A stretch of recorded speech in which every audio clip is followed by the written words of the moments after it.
All right. I believe I am successfully sharing my screen. Is that You the are. case? You got Yes. it. Outstanding. All right. Well, cool. I guess we'll go ahead and get started. I'm here to talk to you about email deliverability and the only thing that matters when it comes to email, which is your reputation. So I talked a little bit about me before, but just to recap, I have been doing marketing for a very long time. The first time I designed a website was way back in 1994. My mother handed me a big red book of HTML after she saw me doing things on the internet that teenagers are now famous for doing on the internet. So she said, make me a website. And from there, I've been hooked ever since. And the funny thing is, quick side note, I always tell the story about my mom giving me the HTML book. This is the first time she's actually heard me say it because she's actually sitting right over there. And so she's hearing me present for the first time too. So this is super exciting. Hi, Mom. She says hi. Awesome. Okay. So let me jump back over to this. Good, good, good. Okay. So, yeah, I've been doing marketing for like ever. Designed my first website in the 90s. My first email campaign was also a book that belonged to my mom. It was a book of email addresses of rich people. And I spammed them all asking for scholarships. And that was when I learned that spam doesn't work. And I even had a couple people email me back saying spam doesn't work, stop messaging me. So that was pretty interesting too. I went to college to become a high school band director, and now I work in marketing. So you see how well that turned out. But email deliverability, the TLDR, the too long didn't read. If you take away nothing else from this presentation, I want you to take away two things. First thing is your reputation is the key to landing in people's inboxes. So protect it, protect it, protect it. The other thing is don't buy lists. Listen to Teenage Devyn. Don't buy lists. Don't buy email lists. Dun and Bradstreet's. Yeah, don't buy DNB. Don't buy any lists. Stop buying lists. Stop trying to talk to people who don't want to. You know, I'm getting ahead of myself. All right, let's talk about what affects deliverability. First thing, the primary factors are the email sending tools that you use affect deliverability. The content of your emails, what's in them, affects your deliverability. Your reputation affects your deliverability, specifically your domain reputation and your IP address reputation. Most important factor here is your reputation. We can review some of the things to confirm, and that can sometimes, excuse me, be factors. But it's really only about your reputation. That's bottom line. Once your reputation is shot, it's really hard to get it back, to get back in the good graces of the people who are the overseers. We'll talk about them too. It's easier to start over with a new domain than it is to get your email off of the blacklist. It's so funny. I was literally at a marketing conference this morning. The conference organizer messaged me, emailed me. I didn't get it because all of his emails go to spam because he has a horrible domain reputation. And I actually mentioned that to him again at this conference. It was, oh, it was so sad. And it was a regular email. It was a one-to-one email and it got sent to spam. It was, oh, so bad. So, So, Devin, so with the email sending tools, we get the question a lot: if people go to HubSpot, are they going to have issues? And you might be addressing this later, but bad. um, is that going to make people's emails go into the promotions folder or the spam folder? We'll talk about that. All right, fantastic. So when we say who you're protecting your reputation with, we are referring to postmasters. Postmasters are the people who control email integrity. They're the last people you want to find yourself on the bad side of, and their job is to maintain the integrity and quality of email inboxes. And they have the final say in what gets delivered. And the most important thing is that they talk to each other. the Gmail postmaster, the Yahoo postmaster, the HubSpot postmaster, they all operate on the same list. They consult the same spam databases to see who's been blacklisted. So if you've been blacklisted with one provider, trust that you're going to be blacklisted with all of them. A bad email can get directed to a subfolder, it can get bounced, or it can even get dropped. So, and just real quick, in case you didn't know, like she was saying, getting directed to a subfolder, that's like scary. Getting bounced is even scarier, but at least you know if you're getting bounced. You'll get the error back saying your email was undeliverable, or your email service will tell you that this person didn't get it. The worst one are the ones that are dropped. When your email is sent, your service says was sent. The postmaster doesn't even bother giving you the time of day to let you know that we didn't hand off your mail. It's like those mailmen that you hear stories about where they throw all the junk mail in a dumpster for decades and no one ever knew. That's what they do, except it's smiled upon. So let's talk about the tools and how you can effectively protect your deliverability. The first one is good IPs and active management. Actively maintaining these good practices is what the best tools do, like HubSpot. Use a tool that won't get automatically flagged or dropped. That happens sometimes with MailChimp and Constant Contact, or some of the ones you've never even heard of because they're only used for spam. If you're on the same IP address as a spammer, you're going to get marked as spam. And HubSpot protects their IPs. They take it very seriously. I've worked directly with a HubSpot customer who has been put on the naughty list, and they were no longer, they had to keep paying for HubSpot, but they were no longer able to send emails through HubSpot until they did some database housekeeping and due diligence and basically begged, pleaded in order to get back on the nice list.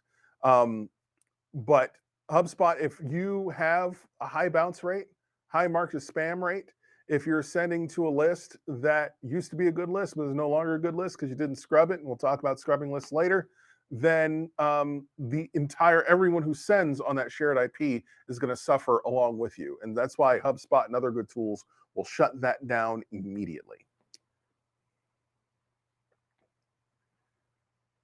Try not to switch tools.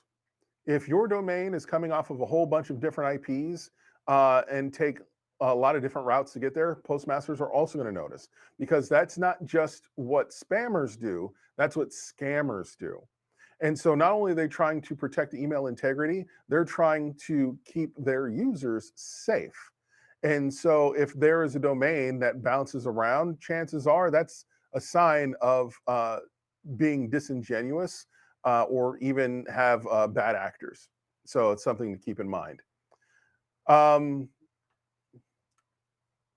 Good at send IPs. Oh, that's a duplicate, isn't it? That's funny. Yeah, it's just repeat what I just said, is don't do what scammers do.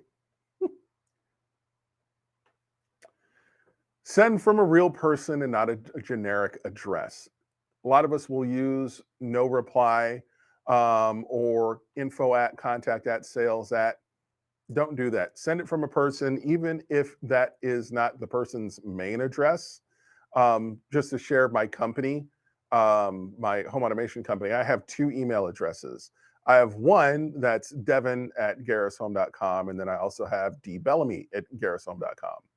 If it goes to Devyn at garrishome.com, I'm going to know something's up, because that's not my email that I use. That is just for marketing purposes. That's not my personal email. I go by Bellamy because, old school. And the last and most important one is connect your email sending domain. One of the fastest ways to get sent to a subfolder or be ignored by a postmaster or just being flagged is if you get sent an email and the recipient sees sent from you at yourdomain.com via gobbledygook.mime.whatever. That means that you haven't gone through your DNS settings and connected your email sender to your email domain. Don't do that. fix that. Every team has a tutorial on how to do that. So if you are using HubSpot, which being in a hug, I hope you are, make sure that your domain is connected to HubSpot for email sending. Not going to make you raise your hands, but if you have your head hung in shame, I'll know I'm talking to you. So let's talk about email health. Way you check your email health to see how things are going for you is looking at your delivery rate. If you have a low delivery rate, that means that your list is garbage and you're probably being looked at by postmasters. Don't send out to garbage lists. Don't send out the list, period. Make sure that everything is on the level as far as your list is concerned. And Andy, just to answer your question real quick, Andy, love the swag. I absolutely love the shirt. Thank you. You didn't choose that in your intro. I'm sorry? You didn't talk about Black at Inbound at all when you introed, though. Well, yeah, that is true. I started Black at Inbound. Now it's this huge thing. It has swag and a space on inbound floor. Yeah, Black at Inbound is dope. Awesome networking group. HubSpot.com/Black at Inbound if you're interested in learning about it. But it was a meetup that started with like 12 people that I guerrilla marketed a hashtag in order to get us all together. And now it's a year-round community with hundreds of people. And it's all about networking and building your social capital. And I don't run it anymore. I founded it, but I've handed it off to an amazing team of HubSpotters. And I kind of just show up, look pretty, and get free swag. So I actually have 2 of those shirts. I almost wore it today. But I had a very bumpy morning, and so I actually just bought this shirt at JCPenney right before the last gig with the guy who has the bad email deliverability. I actually should have given this at his conference and just looked at him the entire time. just uncomfortable eye contact the entire time. Forget the rest of you. I'm talking to you, Dennis. Dennis, if you're seeing this. No, Dennis, I'm talking to you if you're seeing this. All right, so email delivery rate. You need to look at your deliverability. And even though it might say 100%, if you're so far gone that your emails are getting dropped, you will never know whether or not your emails are being delivered. But thankfully, there are other tools like open rate. If you have 100% deliverability, delivery rate and a 0% open rate, congratulations, you're being dropped, buddy. There's no reason why you would have a 0% open rate. You would have to have percentage of at least people who skim, people who would click on the email just so it no longer says read in their inbox. If you have 100% deliverability and a 0% open rate, you are a spammer and you need to reevaluate what it is that you're doing with your life. The next thing is your click-through rate. Are you getting open rates and nobody's clicking through? That means that you need to reevaluate how your emails are structured, whether or not you're doing the all images. Oh, pro tip, email, website, regardless, don't put text in images just to get it to look the way you want. Don't. Just do some formatting or just type it out. But computers don't read images. And if you're like me, mine won't even display images unless I tell it to display images. And so if you have a very image heavy email, the formatting's not going to make any sense. All they're going to see is a whole bunch of blank spaces followed by unsubscribe. So, and that's what we get a lot from customers too, is that they want it to look a specific way, so they'll design a image in Photoshop or whatever, and then they'll just upload that. That'll be their whole email, but there's nothing to interact with that. You don't have any calls to action that are going to take you anywhere else. So. Yeah, there's no, but more importantly, there's no text. Right? Like there's literally no text in the email. It's just pictures. And if none of those pictures load, then the email is completely nonsensical. Absolutely. What I would tell my customers is that I should be able to look at the email and it still look good and presentable, even if there is no images available in it that don't load. The placeholders load, the frames will load, right. But I should still be able to comprehend the email without actually loading the images. Absolutely. What I would recommend to customers, you get pushback on that, is like, listen, we can make an email that looks exactly the way you want to, but we're going to charge you more. So we can do what you want and you can pay for it, or we can do what I'm recommending and your retainer stays the same. Exactly. Which would you like to do? And you'd be surprised how many come out of pocket. And it surprises me when they do. There was I was doing it for a hair care company, and they hated my original design. I said, but my design is legible, and they said, okay, well, our designer has done this. We want her to look exactly like her design. I'm like, okay, I'm going to have a CSS developer come in and structure your email with inline CSS to make it look exactly like that. I'm just going to have to charge you X amount in order to get it done. Right. And they said, okay. And that was the end of the conversation. It's that easy. Yep. So next thing, replies. If you're not getting replies, especially if you're doing a B2B, if you're doing a big B2B send, you're going to get some out of offices. You're going to get some out of offices. You're going to get some, they no longer work here. You're going to get some, hey, I've retired. This is a permanent placeholder, especially for academia. It's hilarious. But if you're not getting those replies, or people aren't just replying to you organically with follow-up questions on whatever it is that you're presenting, you can even have a call to action, which is what we do in the partner newsletter when we incorporate videos. Hey, if you like the way we're doing these video formats and incorporated email, why don't you hit reply and let us know? And they did. And so we know that it's working. Unsubscribes. Ooh, your email health. Unsubscribes are, wait for it, a good thing. Unsubscribes are a great thing because we don't want to waste the time of anyone who doesn't want their time wasted. We don't want to talk to people who don't want to listen to us. We don't want to be anywhere we're not wanted. We want to give people the opportunity to step away from the conversation. So don't try and hide your unsubscribe button. Make it clear, make it plain, and you can even create an unsubscribe email, which we'll talk about in a little bit. And the last one is hard bounces. If you're getting a lot of hard bounces from a single domain, that means that Postmaster has blocked you, or they have spam software in place that keeps people from sending. Outside emailers have a higher threshold. And so you got to watch for the things that you put into it. But if you're getting hard bounces from a single domain, if you're getting hard bounces just in general, that means that you're probably working with an older list or a GASP purchased list that hasn't been scrubbed, staring uncomfortably at whoever may have been doing that. Those are things that you need to keep in mind as well. And last but not least, if you're getting marked as spam, you need to reevaluate what you're doing too. Unsubscribes are great. Spam is bad. Spam is going to happen because people are too lazy to hit unsubscribe and they don't understand the ramifications and what they're doing to you by hitting unsubscribe. But if you're getting a significant number of unsubscribes, then chances are you're sending an unwelcome email. So it makes you step back. It's like, does that mean email is dead if I'm getting all these spams? And no, it's not dead. It's just harder, and it needs to be more intentional what you do. But we'll talk more about that later. Right now, let's look at the single greatest breakup email that I've ever seen. Well, no, we're going to save the breakup email. Right now, let's talk about how to improve your reputation. First thing we're going to talk about is gray mail.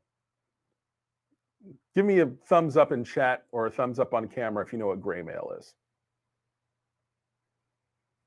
Cool. I see some thumbs, not all. Wonderful. That means I get to learn you something. Okay. Gray mail are emails that your contacts have opted in to receive, but no longer open. Gray mail is like, if you've ever signed up for a newsletter and then never click on any of the emails, at that point, the person is sending the emails is sending you gray mail. Gray mail reduces your email quality and your email health, and it impacts your email deliverability, because what it's telling the postmasters is they keep sending this stuff out, nobody's opening it, it must not be important. So you're going to get relegated to a subfolder. That's gray mail is the fastest way to get sent to a subfolder. So how do you fight gray mail? The first thing is you create an unengaged contact list.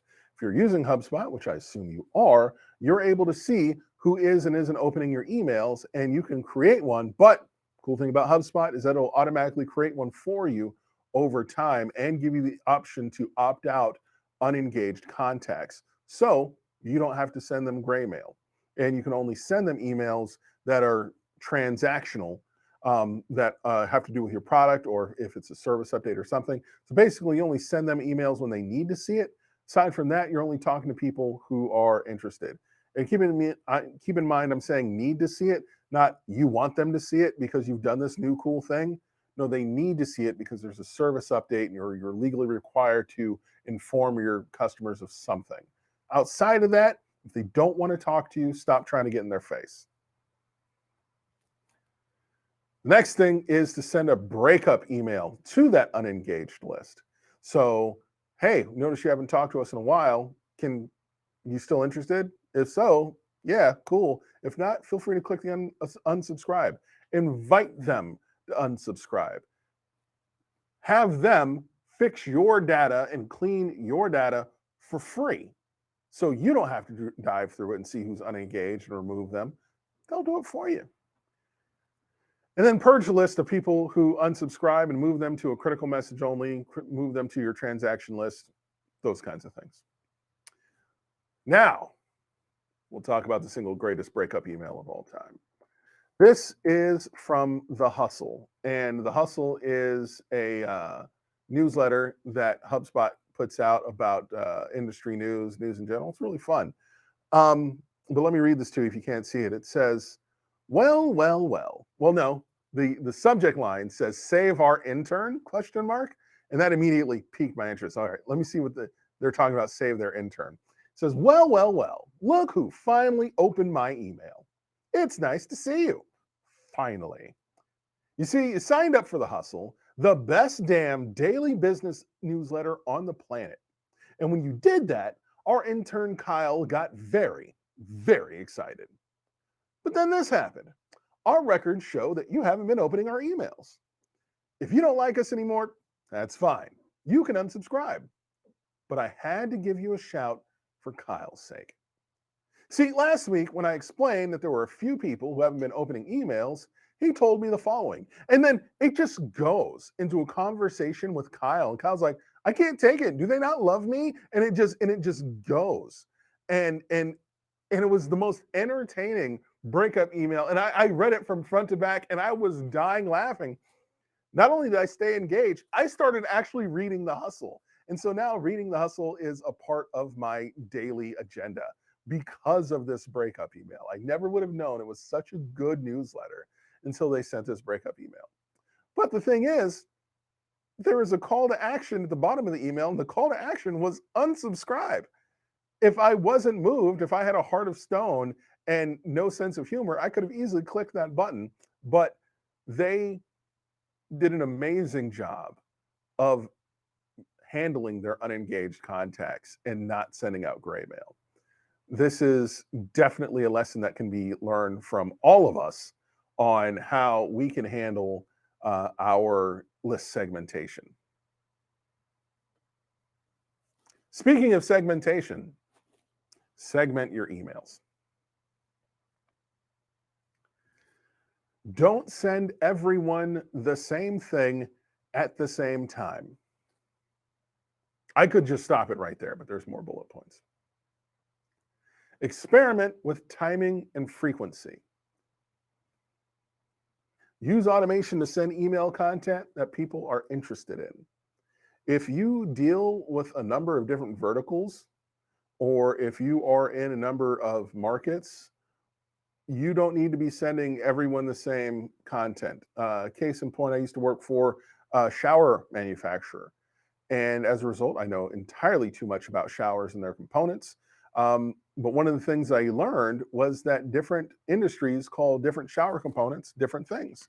And so I wouldn't say the same thing to the military people who need them for their barracks that I would to the university people who need them for their dorms. I wouldn't say those things to hospitals who need them for their mental health and behavioral health units.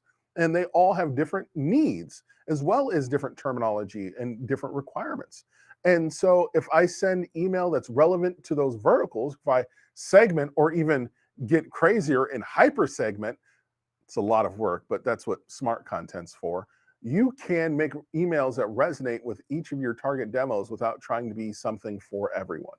Highly important. Great way to increase your engagement. Next thing is when it talks about sending timing, you can send your emails to your most engaged people first. Send 2 volleys of the email. two versions of it. One, to the people who consistently open your stuff, who consistently engage your stuff, and then send a second email to the remaining people who aren't necessarily as engaged.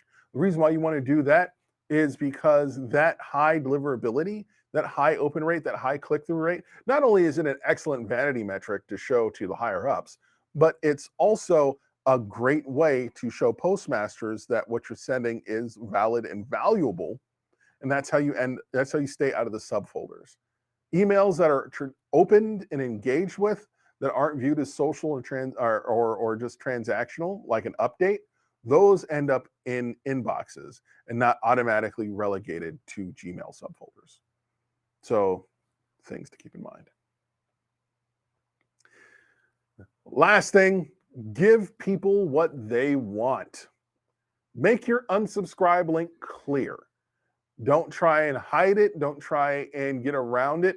Make it so people can stop talking to you and stop listening to you if they want to. Having a large email list with low engagement is bad. A large email list is a vanity metric. When people come up to me, it's like, yeah, I got an email list with 30,000 names. I got a 500,000 name email list. I cringe and die a little on the inside every single time. These are people who likely have no idea who you are, and more importantly, don't care. And relying on these spray and pray email tactics is the best way to kill your email deliverability. It's the best way to get blacklisted. What you should be doing is send to people who, at the very least, exist. And then people who are interested in, and the highest tier are people who have opted in and asked to talk to you first. That's, perfect. I got ahead of myself. Spray and pray emailing is dead. Don't buy email lists. I don't know if I mentioned that earlier. Don't buy email lists. It's bad. Buying lists is the fastest way to ruin your reputation. Don't buy email lists. If you have an existing list, fantastic. What you want to do is you can scrub that email list on services like Kickbox.io. Can you recommend a good list to buy? Yeah, everything on my Amazon shopping list. Buy that list and then send me those things. If you really feel the need to waste money, buy me more Deadpool stuff. Just don't buy email addresses. That's it. And the very last thing, if you gathered nothing else from this presentation, is don't buy lists. Stop. Like that's it. And we're talking about email deliverability. Let me go on another just quick little tangent. Don't buy LinkedIn lists either. Don't go with LinkedIn lead generators who are going to navigate Sales Navigator for you and get people, and just stop that too. That has started and has officially died. Don't stop it. And a quick tip, if you are getting spammed with these salespeople, and then they will, hey, connection, yay. If you looked at me on LinkedIn, you're going to see that there is a hand waving next to my name, in my name. The reason why is because real people don't type the hand emoji when they're saying Devyn, but machines do.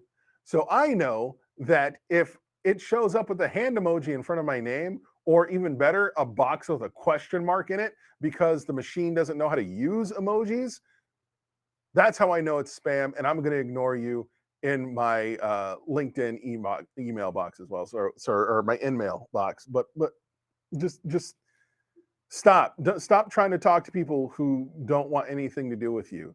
Stop trying to force your way indoors. That is so 80s. That's so 50s vacuum cleaner salesman. Just stop.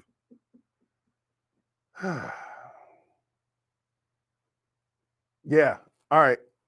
Q&A section. That was it. I'm off my soapbox now.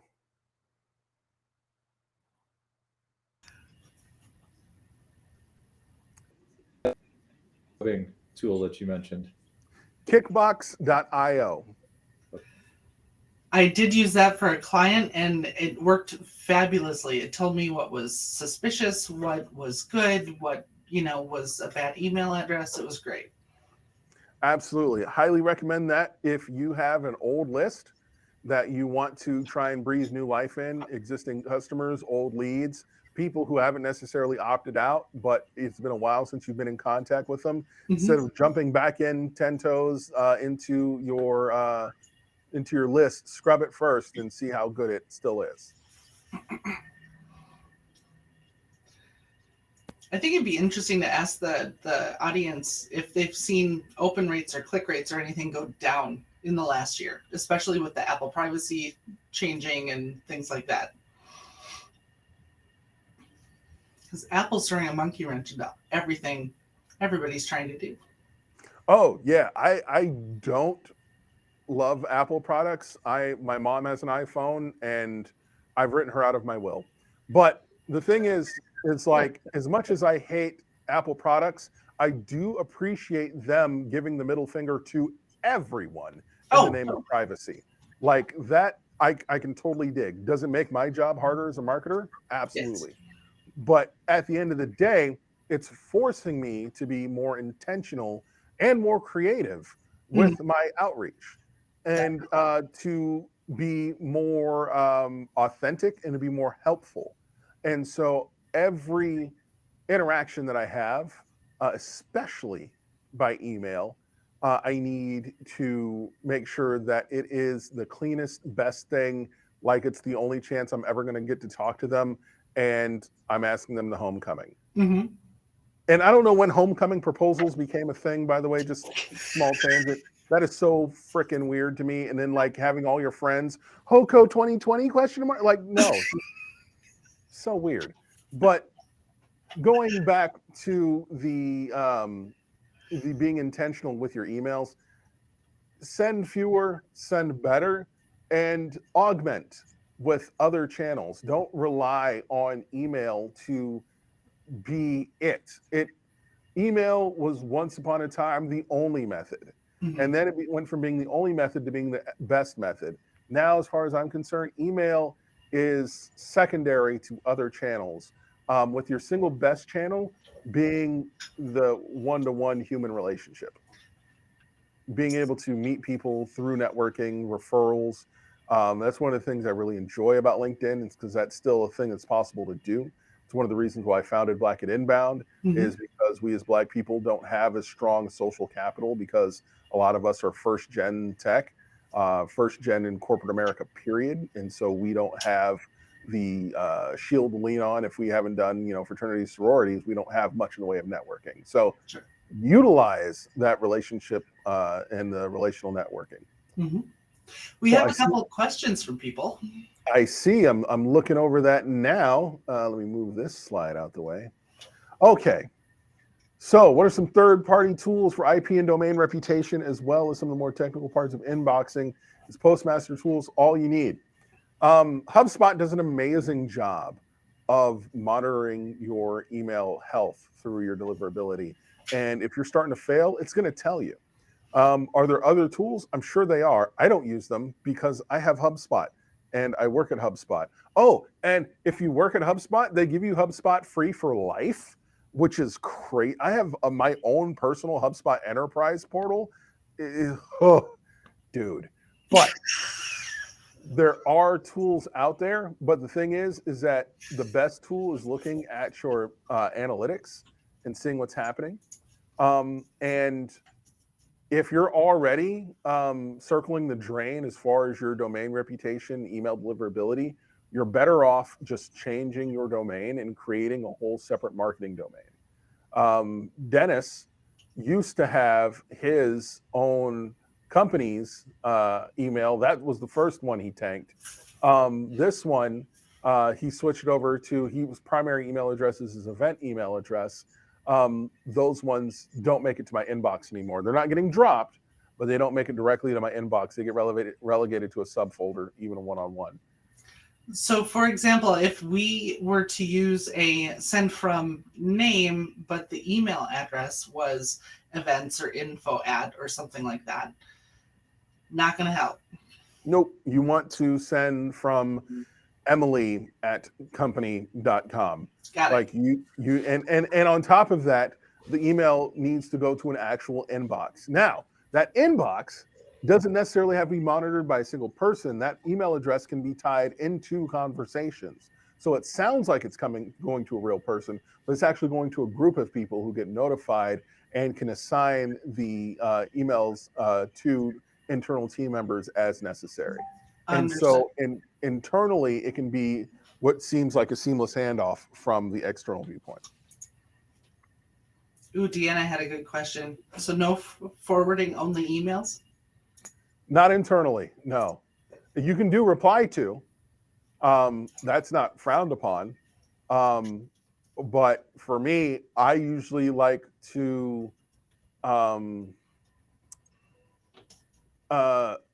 I just prefer to not poop where I eat. I like to keep my business emails business and my marketing emails marketing, and never the two inboxes shall meet.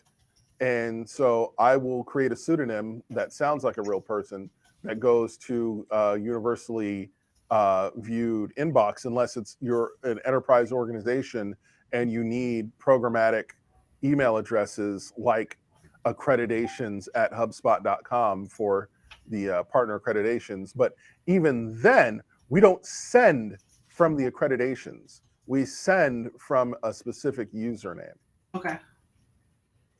So, I see if you're starting a new newsletter, should you send a welcome email first to all of your existing contacts, or just send the first newsletter and start with it by saying it's newsletter? I like the idea of saying it's a new newsletter. I would do some sort of heraldry incorporating an animated thumbnail at the top that clicks into a video. So many services out there do it now. But incorporating video into your newsletter email has been a game changer for us in the partner program at HubSpot. We've seen like 2 and 3x open rates and just some monstrous click-through rates. Even our open rates have skyrocketed. Like our click-through rates are great. We have more reads than skims, but it's an alternative method of delivering the same information that really resonates with our partner group. So in the subject line then, or in the preview text, do you put that, watch this video to see more or something to that effect? Yeah, we'll put video in brackets ahead of the subject line, but we're still experimenting with that. So don't be afraid to A/B test, especially if you have a large enough control group that you can A/B test off of, and just start experimenting with the subject lines just to see what happens. Wonderful. Sweet. Any other questions for Devyn? So for the video, does it matter format? I mean, if you're embedding a YouTube video, Vimeo, MP4, does it matter what you're doing? You're not embedding into the email itself because it would send as an attachment. Yeah, anything that's in an email sends out as an attachment in the email. So what you'd want to do is you want to oh man, the companies are escaping me right now. But I know Wistia will do an animated thumbnail. But there's one specifically, and it's like what they've hung their hat on. I know somebody's going to type it in, but yeah, I can't remember. But incorporating, like what we do is we'll create an animated thumbnail off of Wistia. And by we, I mean me, because I'm the video guy here. But create an animated thumbnail, drop it in to the email, and then that'll click through to a Wistia video that has a lot of features, like has call to action feature. I prefer Wistia over YouTube because you never know what the end cards and recommendations are going to kick up at the end of the YouTube video, and the analytics aren't great for our use case. And also you can do fun things with it. There's also HubSpot Video. You can incorporate videos that live in your HubSpot server or in your media from HubSpot and just send it there. There's a few different options. Very cool. Tips for segmenting when you have clients that have no data on company, industry, etc.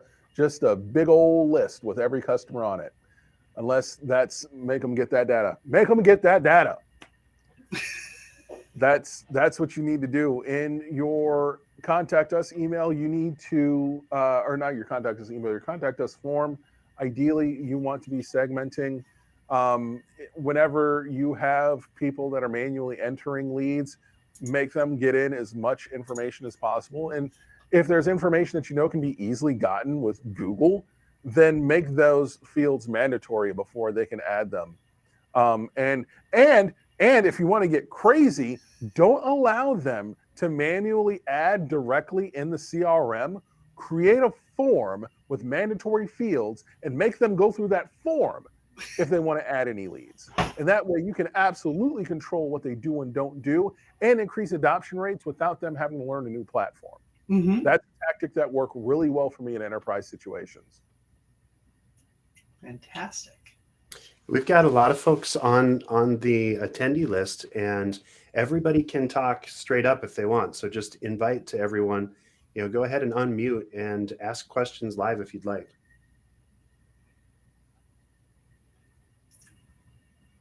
Sometimes it's a little bit intimidating.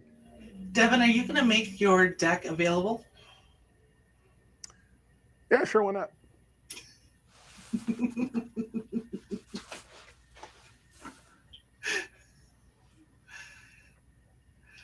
Wonderful. Perfect. Just kind of a general question, Devyn. Does it matter much on subdomain versus subdirectory? So if I'm sending out of marketing.busyweb.com or busyweb.com/marketing, I suppose That is an excellent question. Yeah. It absolutely matters. Okay. Subdomains are, there you go. That's a slide. I give you viewer only Thank you. access. I don't Thank you. I'm playing. Yeah, it's okay. If you use a subdomain, it treats it like something completely different. So yeah, that would be just like switching your email address. A subdomain, just like with SEO, is considered a completely different domain, completely different email. And the other thing to be mindful of is your IPs. If you're very protective of your IP, you should consider purchasing a static IP from whoever your email provider is, so you're not sharing IP addresses with anyone. Specific points for B2B, be mindful that a lot of companies have spam filters. A lot of companies will stop you from getting in if they detect that you're getting multiple people and trying to get multiple people within the organization at once. If you have certain keywords, you're going to get flagged. If you have too many images, you're going to get flagged. If the image to text ratio is off, you're going to get flagged. Let's say that you have a company's full email address or email directory. What I did once was I got access. I was paid. I was an agency at the time. I was paid to access a certain financial multi-level marketing organization's email directory and scrape every single name out of the email address book because it couldn't be exported. So I had one of my guys write a code that scraped everything. What they did is they emailed the entire company. Thousands. How many seconds did that last? Like over 10,000 email addresses. And they probably made it about, I'd say 75% of the list before the spam filter caught them. And they ended up getting the business anyway from the company because they were impressed by the company's ingenuity to scrape all these email addresses because they had access to the thing. Because one of the founders, who was a silent partner, was worked for that company. And so we went through his email account and just scraped, but they were impressed by that. Mm-hmm. In 2022, going into 2023, what I would do with that list is I would go full on ABM and start doing directly targeted at their domain and upload that into Google and start doing very targeted messaging at those users. Because if it's like a huge organization, you have tens of thousands of people, and you can put that in to a list. And you can even upload it into your HubSpot if you have the space, depending on what your marketing contacts lead is. But don't email them. But you can use them to create a list that ties in to your ads, so you can specifically target these people with highly stalkerish messages that are tiered to their challenges. So Deanna wants to know if there's recommendations on getting into those inboxes where whole domains are bouncing.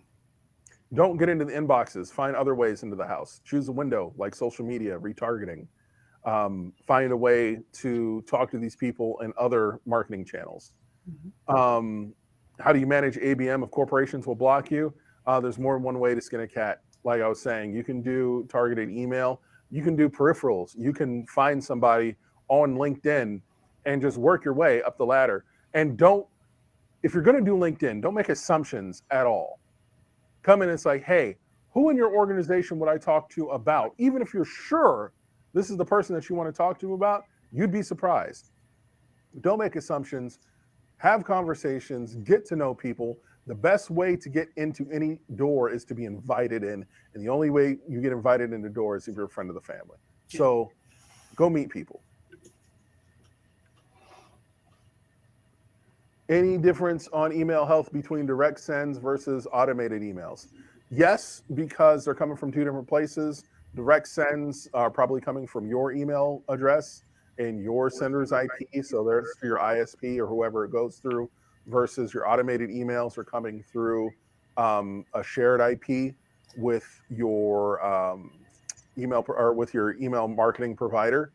And so unless you've purchased that static IP, you are running the same risk everyone else is as far as getting your toes stepped on because someone else is bad acting. But at the end of the day, it's a calculated risk. And if you have an engaged audience, then it's not going to matter. What's a good way to tell whether your IP address is in trouble from a spammer? If you're using email, check your email deliverability health. If it's your own personal, then send to somebody's Gmail and ask them if they got it. That's the fastest way. Another way is if you're using a good service like HubSpot, you're not going to ever need to worry about it because HubSpot is watching it 24/7.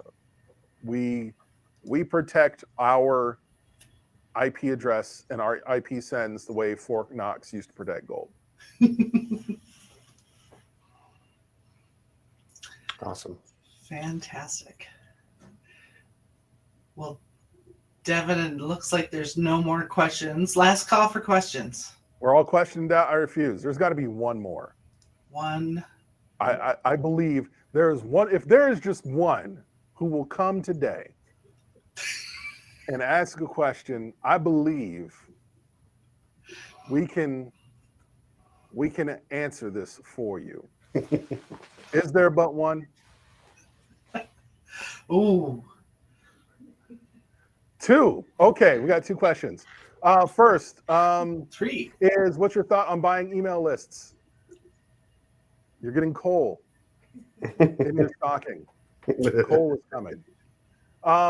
Best Deadpool run / writer. The best Deadpool run is anytime he has to fight Black Panther because Black Panther hates him so much. It is hilarious. The 90s run with Deadpool and Cable, that was another favorite because basically anytime Deadpool has to go up against someone who absolutely loathes him but is forced to work with him, that's comedy gold. And am I excited for Deadpool 3? Let me think. Yes.